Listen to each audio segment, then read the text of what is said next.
to join us. How you doing today, Stuart? I'm doing great. Weather's wonderful. Yeah, it's a little hot actually. Well, I'm surprised. Yeah, global warming in effect. So It's time to go sailing. Time to go. Well, okay.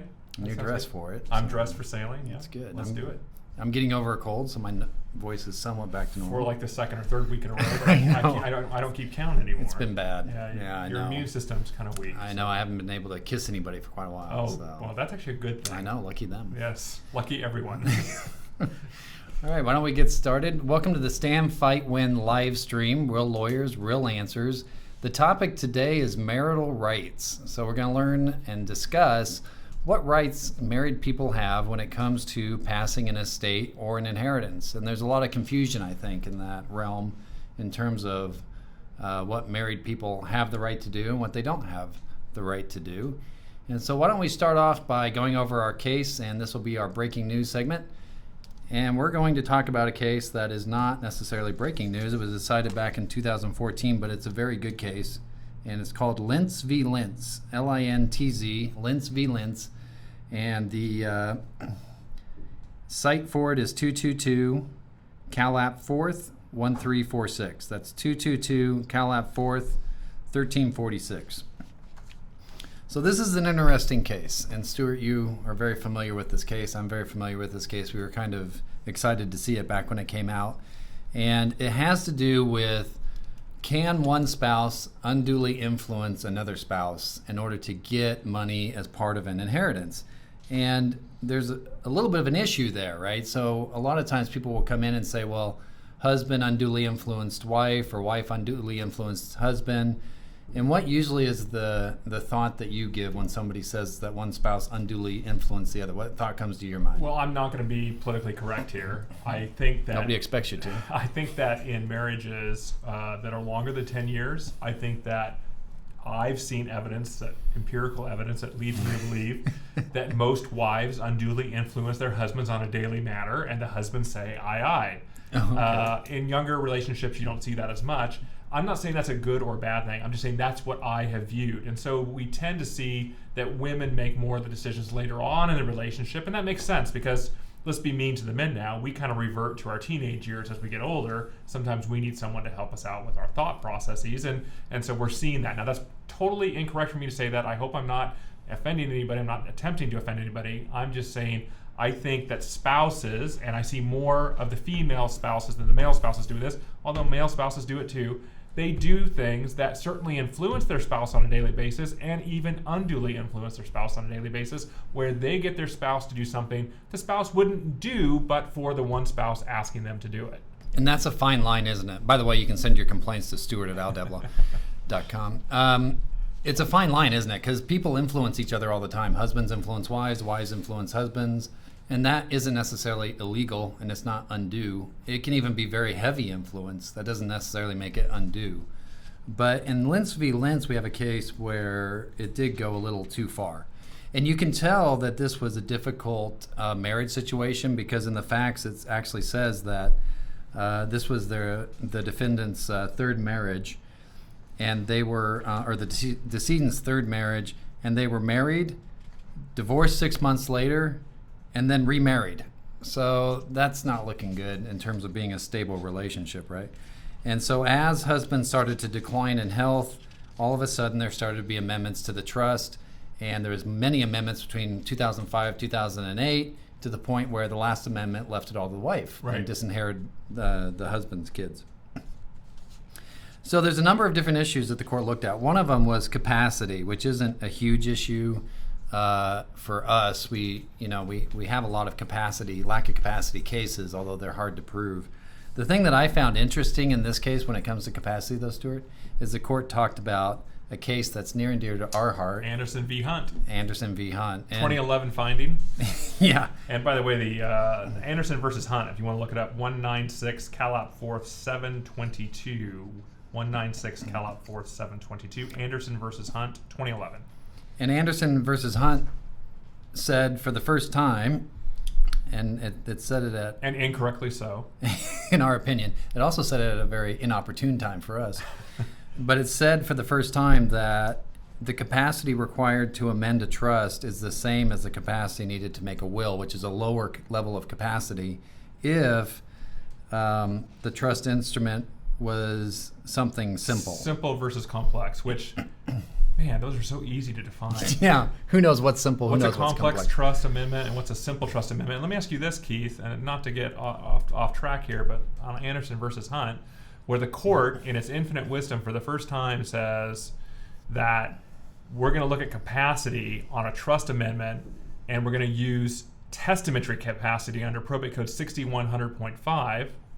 Let me ask you, if I went and amended a will, which we call a codicil to a will, yes, is there something specific I have to do from a formality standpoint that I would not be required to do for a simple trust amendment? Yeah, you have to have two witnesses that have to sit there and sign and see you sign the document. And that's for a will. That's for a will, but not for a trust. But they're going to use the same lowered standard of testamentary capacity versus legal capacity. Right. So they're going to say, for simple, quote unquote, whatever simple means, trust amendments, we're going to have testamentary capacity, but there's no two-witness requirement. Right. And that two-witness requirement is important because it backstops that lower level of capacity standard. I mean, it's a little bit of a safeguard that trusts don't have. So, but the court said you can do that. Now, this court, Lentz v. Lentz, said in this case where you were doing a complete restatement of the trust, Anderson doesn't apply. You have to use the higher contract capacity because the trust instruments were unquestionably more complex than a will or a codicil. Okay, so that leads me to my next complaint about Anderson versus Hunt. And I know you want to talk about Lentz v. Lentz, but Anderson versus Hunt is problematic on various levels. Yeah. And one of those is that even in a quote-unquote simple trust amendment, which I'm assuming the court meant in Anderson versus Hunt, I'm changing somebody from 30% to 25% of just the ultimate distributions. Yeah, not doing a whole lot more. But there's always this, not always, but generally a good drafting attorney is going to include at the end of an amendment, I hereby republish and affirm my previous trust in full. And how many pages is that previous trust? Let's call it 50 pages. It's usually long, right? So does that mean that's no longer a simple trust amendment? Because at that moment in time when you're signing, when you're probably demented at that point in time, how can you have the lower standard of capacity, testamentary capacity versus legal capacity, if you're reaffirming the entire original trust? Because you'd have to understand the entire original trust to reaffirm it in theory. And so, yeah, that's the problem with Anderson v. Hunt, is that nobody knows what a simple versus complex trust amendment is. And so if you go in to do a trust amendment to an estate planning attorney, how would they even know if you have the necessary capacity to do it? Because they don't know what capacity standard they're using. Right. And so, yeah, it's crazy. And the last thought I have is that if I were doing estate planning still and I was doing a simple trust amendment, I would get two witnesses to sign it. Yeah. Even though the trust terms don't call for it. But Right. enough about Anderson versus Hunt, which I obviously had a little bit of passion for, but go ahead with your Lentz versus Lentz analysis. Okay, so when it comes to undue influence, on Lentz v. Lentz, the court here really does something interesting, which is it looks at Family Code Section 721. And Family Code Section 721 imposes a duty of the highest good faith and fair dealing on each spouse. And so the court's saying, well, look, spouses have fiduciary duties for one another, meaning they have to do what's right for the other spouse and put their interests above their own. And when you're dealing with a spouse who has a lot of separate property, which was the case here, the husband had a lot of separate property, the wife didn't, and the wife is not only spending his separate property during his lifetime, but also was creating these amendments so she can get the rest of the property after her death. And it didn't do anything to benefit the husband. It was just benefiting the wife. So really what the court says is this presumption should have been applied. There should be a presumption of undue influence. So in other words, because there's this fiduciary duty between spouses, anytime one spouse does something that improves his or her position favorably to the detriment of the other spouse, there's a presumption of undue influence. That means that the spouse would then have to prove that there was no undue influence. And keep in mind, Lentz versus Lentz was decided in 2014. And prior to this decision, and prior to us reading this decision, we would have people call us beneficiaries of a mom, or let's call it a dad that's passed away, that was married to a stepmom under very similar circumstances to Lentz. And we would tell them, look, we're sorry, we can't take your case because these are just too difficult. The court's going to side with the spouse. They generally do. They will side with the spouse over children in most cases, unless you can show something really egregious. And Lentz versus Lentz comes along, and while these cases are still difficult against the surviving second or third or fourth spouse, we now have this presumption And that's beautiful. So let's walk through that a little bit more. And I think it depends on the underlying factual scenario. So let's take an example where let's say two people are older in life. Let's say the husband's 70 and the wife's 65, and they get married and they're only married 2 years. And let's say the husband has substantial separate property and a new trust is created and it disinherits the kids, leaves everything to wife, and then a month later husband dies. Do you think that has a ring of undue influence in it, in your mind? It depends. It depends. I mean, it could be the most wonderful relationship of two people that got together not knowing that husband was going to pass away. We can't use hindsight on that. They had a wonderful marriage. Everyone will testify they had a wonderful marriage. She adored him. He adored her. And the 2 years was the best 2 years of his life. And they anticipated traveling together. I mean, you could have all kinds of facts that would support a fantastic relationship. You could also have a bunch of facts where they weren't close and she was out seeing other people. And even though that probably technically isn't supposed to come into the case, if she was out cheating on him and not a good spouse and ended up favoring herself in a very short period of time, I think that raises some questions. Yeah, and I think that's going to probably be a little bit more suspicious versus, let's say you have a marriage of 30 years. And let's say 5 years before husband dies, there is a change to the estate plan that favors the spouse. I mean, it's a whole different ballgame. Those are still cases we probably won't take just because, you're married for 30 years, whether it's a good marriage or bad marriage, and there's some good ones out there. There's some bad ones out there, but they've chosen to stay together for 30 years. They've made that choice. Right. And if they leave everything to the surviving spouse, well, the court's going to say, hey, that's what most people do. I don't have a problem following through with that. And the other thing I think that hurt the spouse in Lentz v. Lentz is she was spending a lot of the husband's separate property while he was still alive. And I think for whatever reason, the court just found that to be something that was improper. And so I think it really depends on the underlying circumstances of these cases. But in theory, you can have a presumption of undue influence where when one spouse gains an advantage over the other one, there might be a presumption of undue influence. I would caution people, don't assume that that's going to be true in your case. Just because a spouse gets something doesn't automatically mean that there's going to be a presumption. Well, and let's just say for Lentz versus Lentz cases, I think your case that's going to fall into these four corners of this opinion are going to be shorter term marriages, and they're going to be blended families. And it's going to be where the husband, the deceased substantial spouse, changes to the estate plan, either had a lot of separate property coming into it, or there's some type of person coming in that doesn't have a lot of property and they end up with a lot at the end of the day. If it's a blended family, short-term marriage, it's worth looking into. Right. There's one other small issue that Lentz v. Lentz covers that I always find helpful, which is that it really has a nice section talking about how undue influence can be proven by circumstantial evidence. I think that's important just because you rarely have direct evidence of undue influence. The person who was unduly influenced is deceased, and the person who did the undue influencing isn't going to come forward and say, yep, I unduly influenced him, I coerced him. And so usually it is going to be circumstantial evidence that you're going to find. So facts of isolation, controlling food, controlling medicine, cutting an elder off from their family or friends, manipulating their finances. These are all the kind of circumstantial things that you're looking for in these types of cases. That's right. And by the way, when young lawyers or even older lawyers are mediating these kind of cases, undue influence cases, not just Lentz versus Lentz, but any case dealing with undue influence, the mediator and even a judge at the time of trial is going to ask you, but what evidence do you have that this undue influence took place? And it's a hard question at first if you haven't really buried yourself in these cases, because there isn't direct evidence generally of these types of behaviors.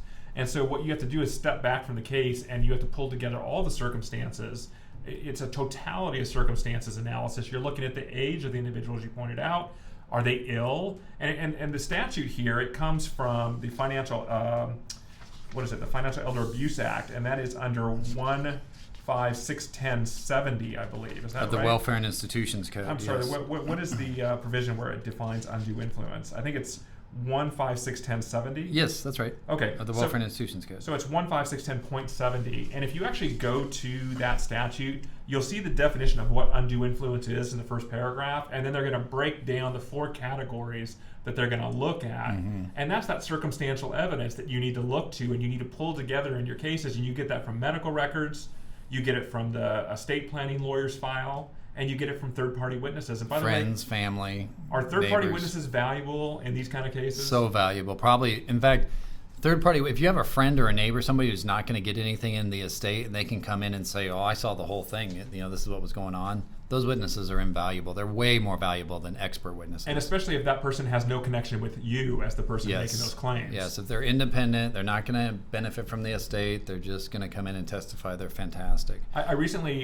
did a mediation with a judge that we admire very much, and he was explaining to me some of these issues on undue influence, and he said that in these cases, whoever has a dog in the hunt, whoever's going to end up with getting something, he gives them very little credibility in their testimony. Right. Even if they sound good, he gives them very little credibility because they have so much to gain. Right. So he says, give me those third-party witnesses, and we have a different story. And the other thing that is not circumstantial evidence is a lot of times people will say, I know that my mother would never do this. I know that my grandmother would never do this. That in and of itself is not evidence of anything.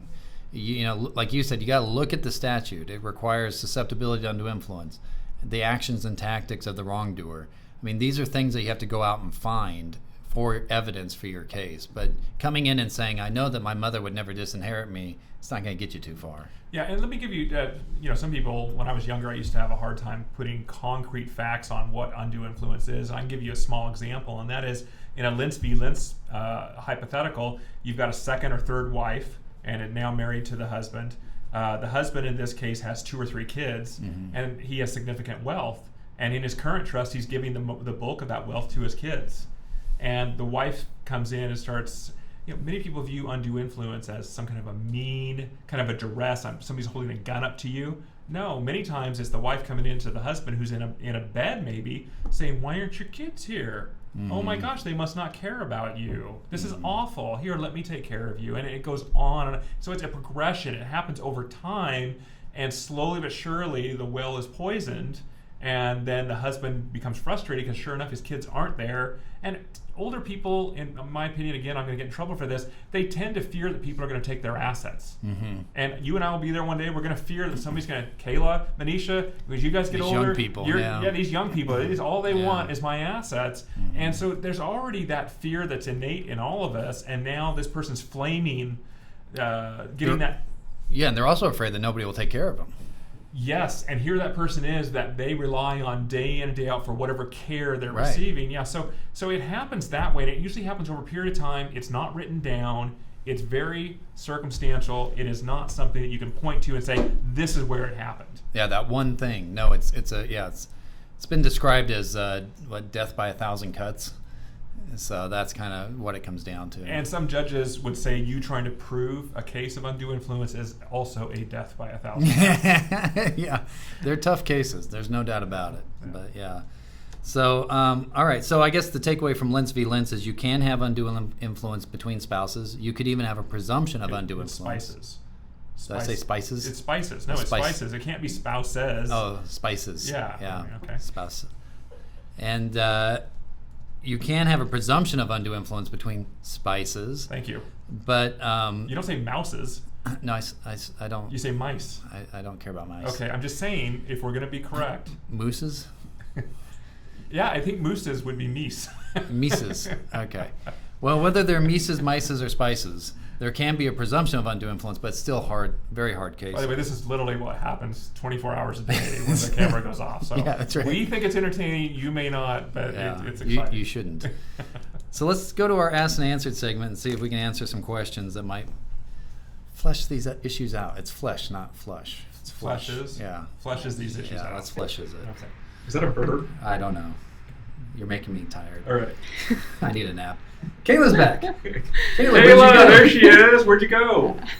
I'm here to interrupt that fun you guys were just having. Okay. Weren't you on a trip and went across the United States or something? Did you see any mises while you were out there? I didn't see any mises or moose. By the way, I'm from Alaska. Nobody says meese. They say mooses? There's multiple. Just moose. The moose are nice in Alaska. You can walk up, just pet them, right? No, they trample people. Oh, okay.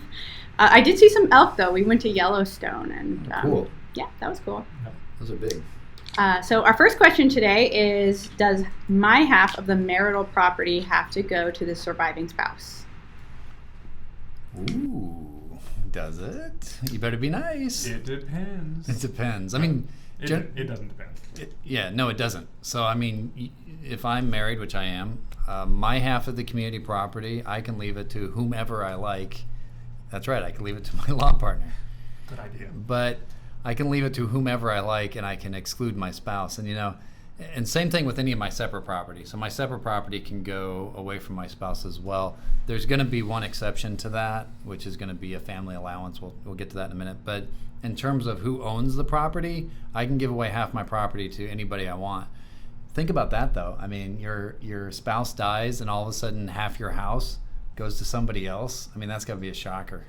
Yes.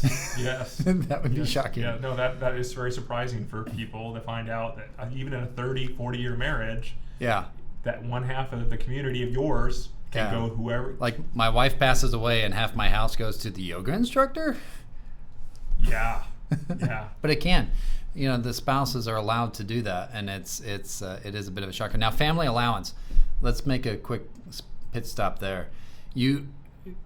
So if you're married in California, you don't have to leave your half of the community to your spouse. You can't leave their half of the community, though. So the other half of the community, you can't just give that away or give it away to somebody. That belongs to your spouse.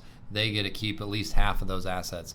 However, you're not allowed to leave your spouse or children destitute. And so there is something called a family allowance, where under the probate code, the court can order some amount of money. It's like a support payment that goes to the spouse or the children. It's usually for a limited amount of time to let the family members get up on their feet and get on to whatever they need to do to support themselves. It's not a right to property. It's not a right to a portion of the estate, but it is kind of a support payment that you can apply for. Yes. And let's change up your analysis. Let's go to Lentz versus Lentz.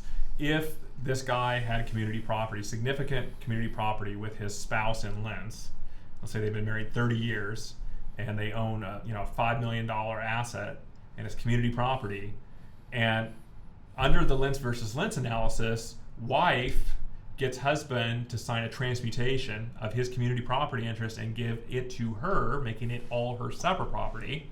Then he passes away. Do we have a Lentz versus Lentz situation? Yeah, I think so, because I think what you've done is the spouse has benefited herself by making something separate property and essentially securing the whole property for herself, because husband may have wanted to give it to his children or to charity or whatever, and you took that right away. Let me give you a harder hypothetical. Wife is smart. She's savvy. She understands. She read Lentz versus Lentz last night as she Googled it on how to take money away from a spouse and not be caught. She decides, you know what, I'm not going to have him do a transmutation because that looks too fishy. I'm going to have him sign a joint tenancy deed. I mean, technically that's still going to be a Lentz v. Lentz issue, no doubt. I think it's going to be harder. And I think the reason why it's going to be harder is, technically speaking, with joint tenancy deeds, you didn't take anything away from husband during life. Whereas when you do a transmutation, you literally are taking their half of the community away from them during life. Right. And I think that's what got the spouse in trouble in Lentz v. Lentz, is that she did things during life. Right. I think a court's not going to be as inclined to overturn a joint tenancy deed because during life they each owned half. You didn't take anything away from husband. It was only at death that it took effect. So in theory, it would still be a Lentz v. Lentz situation, but I think it'd be harder in practice. Wife would not be stopped. She continues her Google search and she realizes that the transmutation is not a good idea. It looks a little too fishy. Joint tenancy, it's a good argument, but there's a better way to title this, and that's community property with the right of survivorship. How about that one? Is that a Lentz versus Lentz situation? Again, I think that makes it even harder, because I think the argument's going to be, I didn't change the community property nature of this. It's just that he wanted to leave it to me. And I thought you were going to go with, and this is, I think, would be just as hard. Let's put it into a trust, and under the trust it says that that's my asset upon your death. I think it's the same difference. I mean, I think it becomes much harder to dislodge something like that, because the court's going to say, well, you didn't really change the property interest while husband was alive. Right. You didn't disfavor him while he was alive. It just affected where it went after his death. And if you've been married 30 years, one assumes that it probably wants to go to the spouse. Right. I don't know. Right. No, I'm with you on all that. And I would say in a shorter marriage situation, if wife really wanted to, and I'm talking about a nefarious person here, so if they really wanted to be nefarious, what they would do is they would essentially either do it by way of a trust, do it by way of a joint tenancy or community property with right of survivorship, or get one half of it, which they're entitled to, possibly, and then get a life estate in the other half. Yeah, and that's what you could do under a trust. So you could create a trust, and then wife gets her half, and then the other half's held in a marital trust for her benefit. And she's trustee of that marital trust. She effectively has the whole house. She controls it. She's trustee of it. But she hasn't taken it away from the ultimate beneficiaries, which can still be the children. And that's just good estate planning, actually, because it protects the kids, it protects the spouse. Right. But And if she's 30 and the kids are 30, yeah, they're going to be waiting a while. So, and the only reason we bring up these hypotheticals is because this is what we see. We see this type of planning happening around California. Yeah, it's willy-nilly, and it's a mess. What's our next question, Kayla? If my spouse leaves his half of our house to his children, my stepchildren, can I be displaced? What do you think? Well, that's a good question. And so it has to come down to timing, and that is, when is the gift being made? Is it being made right at his death? And if so, the kids step into his shoes, they get that asset, they can do a partition action if she refuses to sell it. Boom, she's out. She's out. Now, you did raise an interesting issue, and that's family allowance. Could you possibly petition the probate court and ask the probate court for some time? I think you could. I think it'd be limited, but I think you could. Limited, but ultimately, yeah. And like you said, this is a real surprise to the surviving spouses out there. If they have a deceased spouse that, this is an awful thing to do, in my opinion. Not tell your spouse, without knowing more facts about your marriage, but not tell your spouse that you're giving away your one half to your children, who are the stepchildren. And unfortunately, those stepchildren are going to have rights to the one half of that asset as owners. If you give it outright. So the other thing is, if you gave it in trust, where it stays in a marital trust for the wife's lifetime, and then it goes to the children, whole different ballgame. Now the spouse can stay in her home. You're not dislodging her. The kids get the interest after she's gone. Much better way to go. But yeah, if you just give half your house to your kids right day one, as soon as husband dies or wife dies, the spouse is done, unless they get along with the stepchildren. And by the way, we see this from time to time too. We see a spouse, the surviving spouse, before the deceased spouse passes away, there's usually some type of mental incapacity or injury or something.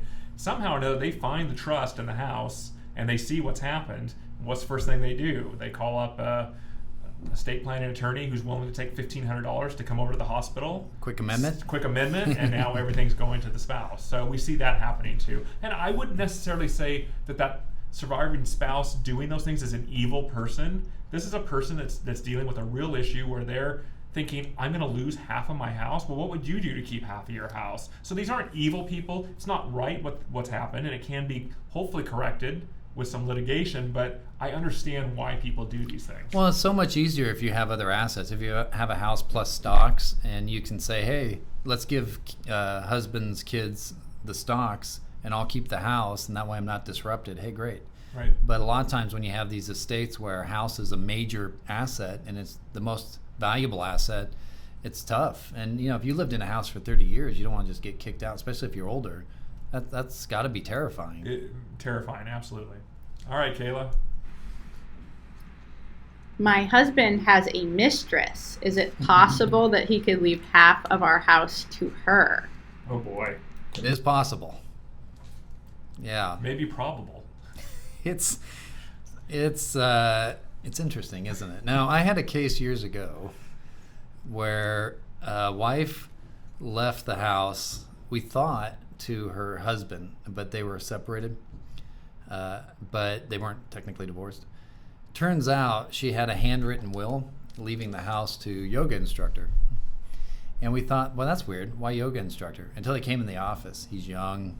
He's handsome. He's wearing one of those puka shell necklaces because he's got the shirt down like that. And I'm like, I get it. Like, I'd leave half the house to yoga instructor. And I'm married to a woman. But, like, I get it. It's a guy. I don't have a response, but go ahead. I'm just saying. Okay. Some people are attractive. All right. It's not my fault. Okay. If I notice.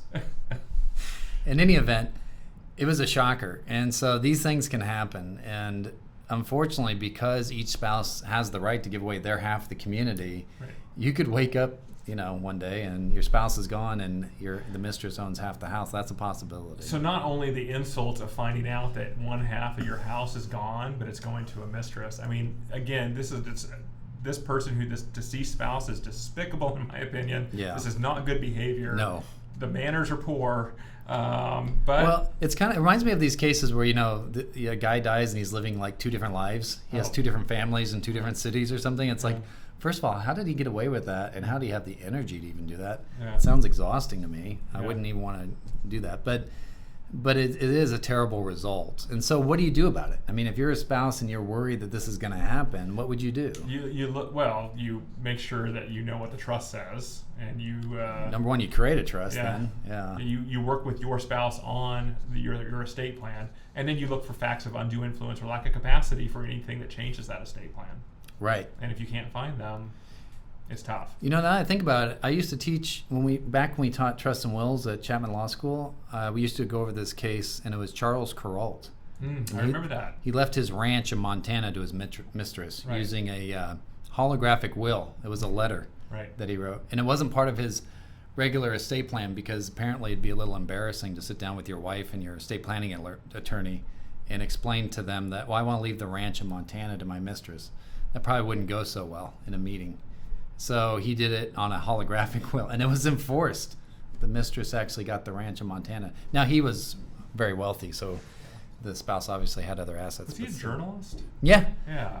Yeah, he used to go around the country, Charles Kuralt. Yeah, that's right. Yeah, I remember that case. The Sunday morning. Yeah. Leaves, and if that person wants to leave their legacy that they've done that, well, that's what he's going to be remembered for in my mind. It's a very popular case in the law school class. So it's always entertaining. All right, Kayla. My spouse and I purchased a property together, but it was put solely in their name. I made payments on the property and paid for repairs. I just found out that the house was placed in a trust to give to someone else. What can I do? And I guess based on that hypothetical, the husband has passed away. Yes. Or soon will pass away now that the wife knows this. Yes. So this is a tough case, although this has to do with what we call tracing. And so what funds were used to purchase the house? It's not so much what title is on the house. Was it community property funds that were used to purchase the home, or was it separate property funds? And I'm going to assume that it was community property funds.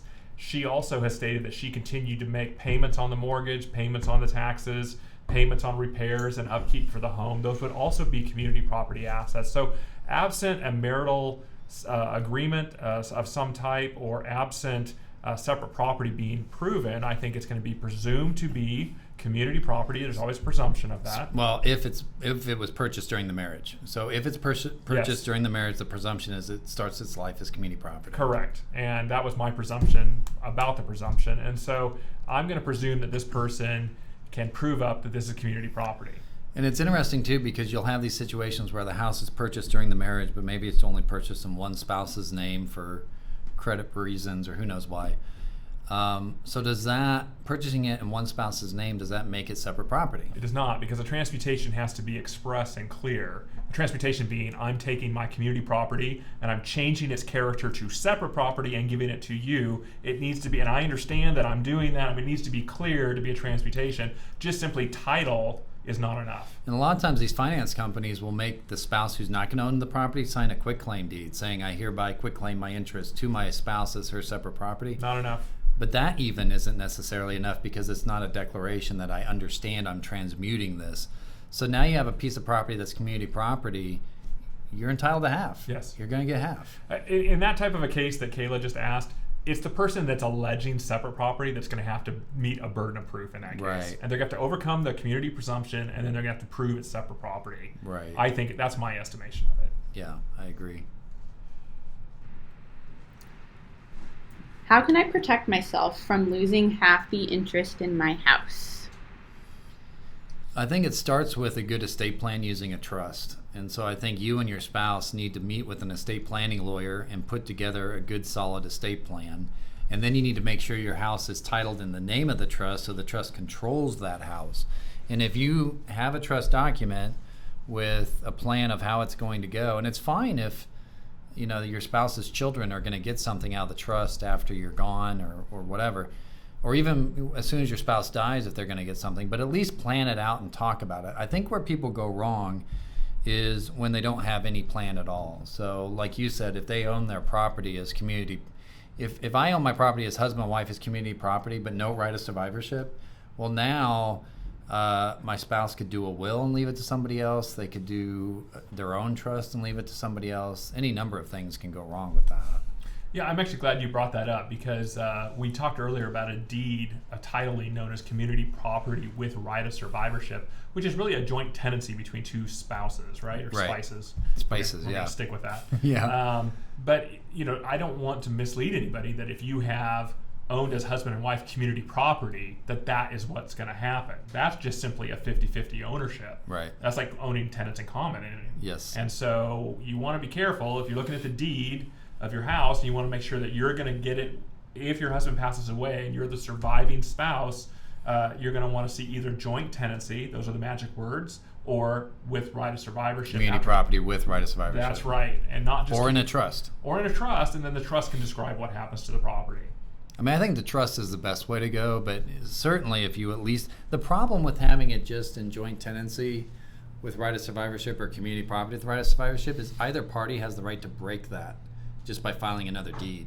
So even like if you and I were joint tenants on a property, I could break that by deeding it to my half to myself and tenants in common. Well, let me ask you this. What if you went ahead and you gave me, let's say with you and Christy, you owned everything with community property, right of survivorship on your house, and then you gave me a deed a week before you died. I didn't have time to record it for whatever reasons, but I recorded it a day after your death. Is that sufficient to break that joint tenancy? Yeah, I think it would be, because with a deed doesn't have to be recorded to be valid. It just has to be signed, notarized, and delivered. And if I gave it to you, that's delivery. What if you gave it to me 10 years earlier and then you pass away? Is it still going to be valid if I didn't record it? Yes.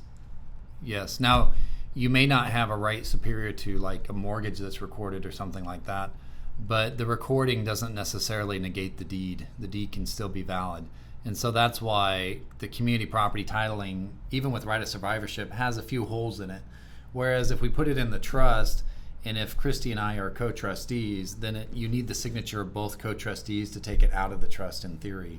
And so that can't be done as easily unilaterally. And I think what you're getting to there is that in most trusts, the amendment provision where you can amend a trust, it's going to be a joint writing Right. for a community property Yeah. to amend. Yeah. But you can amend to your separate property by yourself all day long. That's right, yeah. Because if I own something and you said community property with right of survivorship, I have the right as a joint owner to just do my own deed without telling my wife and delivering it, and that's a perfectly valid deed.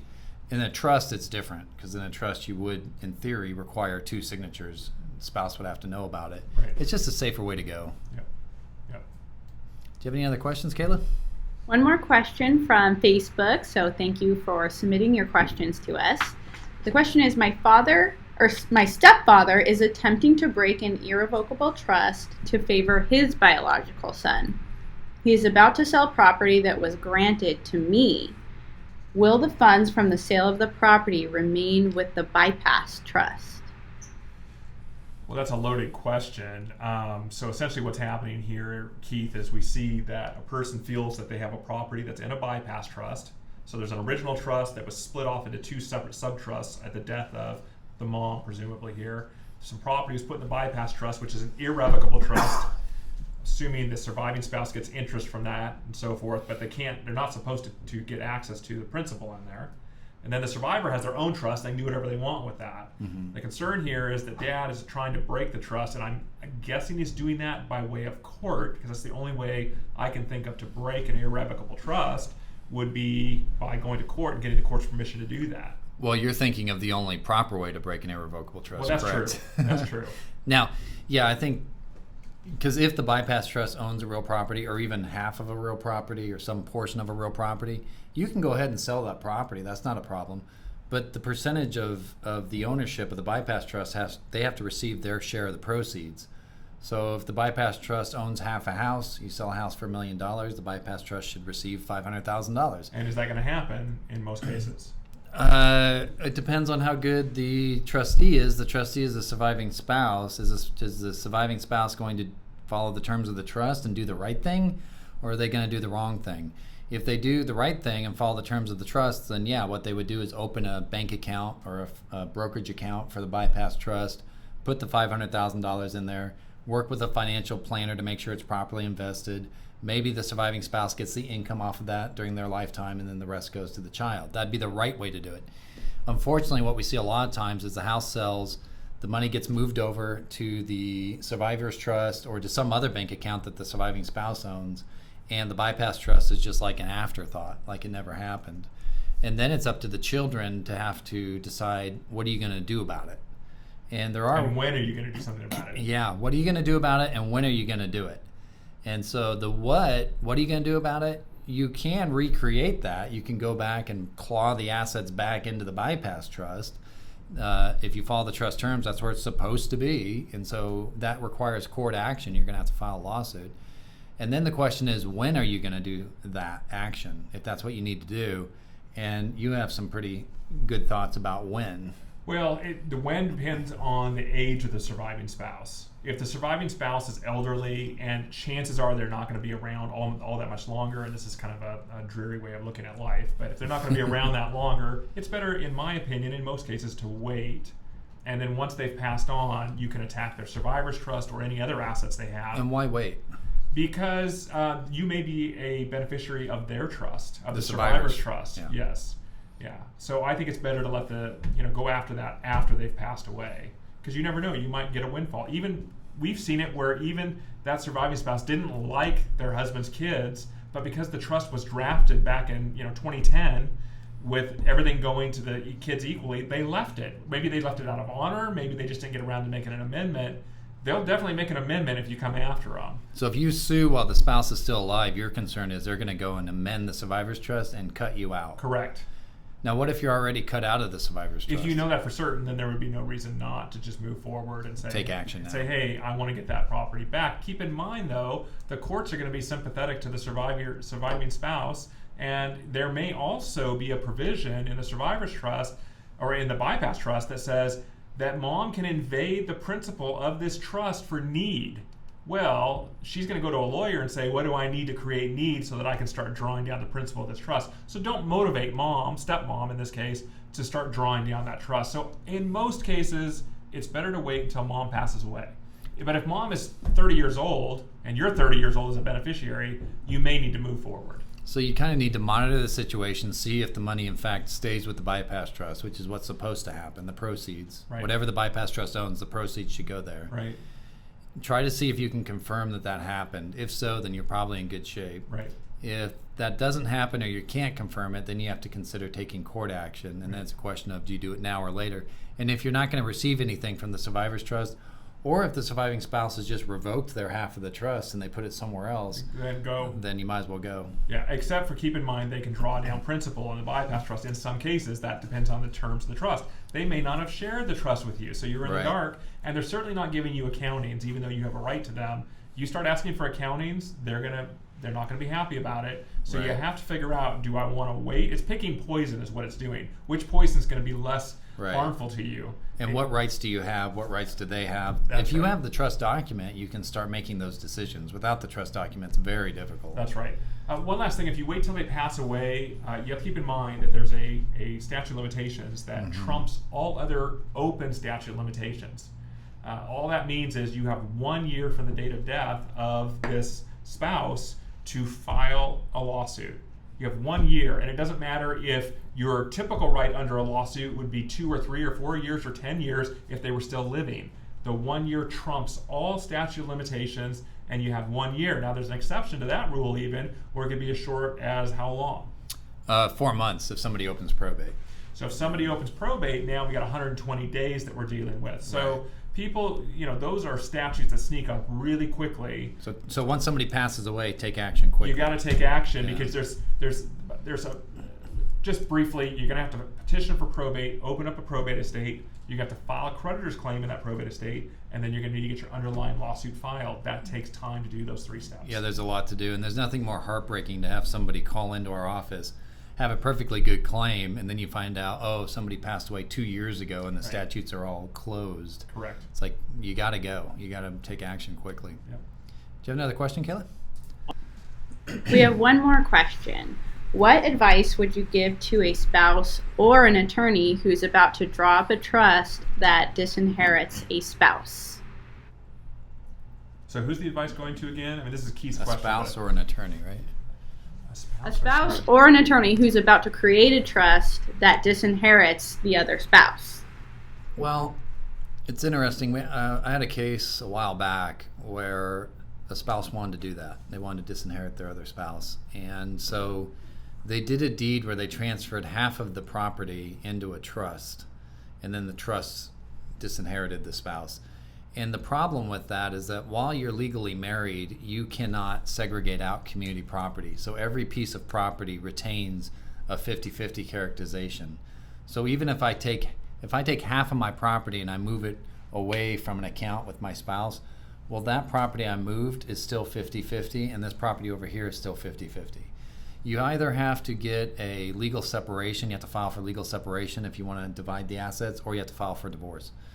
But if you have a situation where you can't get the other spouse to sign off on something, then you have to do the best you can. So I would do at least a pour over will into a new trust, leaving the spouse's assets into this new trust, and then that trust would go out the way the spouse wants it. Obviously, the best way to do it if you're going to disinherit a spouse is if you could get both spouses on the same page and say, look, I want to leave my half to my kids, you leave your half to your kids. It's equal, it's even, and off you go. But in my experience, that's not easy to do, because obviously when you come in and say, I'm going to disinherit you, my spouse, that's when things go bad.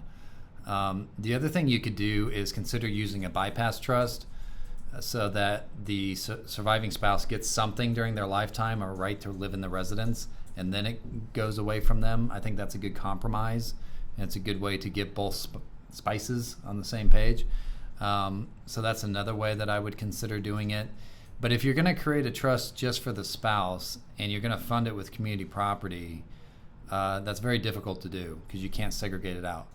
Now, if you're going to fund if you're going to create a trust for just one spouse and fund it with separate property, that you can do all day long. That's just a separate property trust. We used to do that all the time as part of our estate planning that we would do.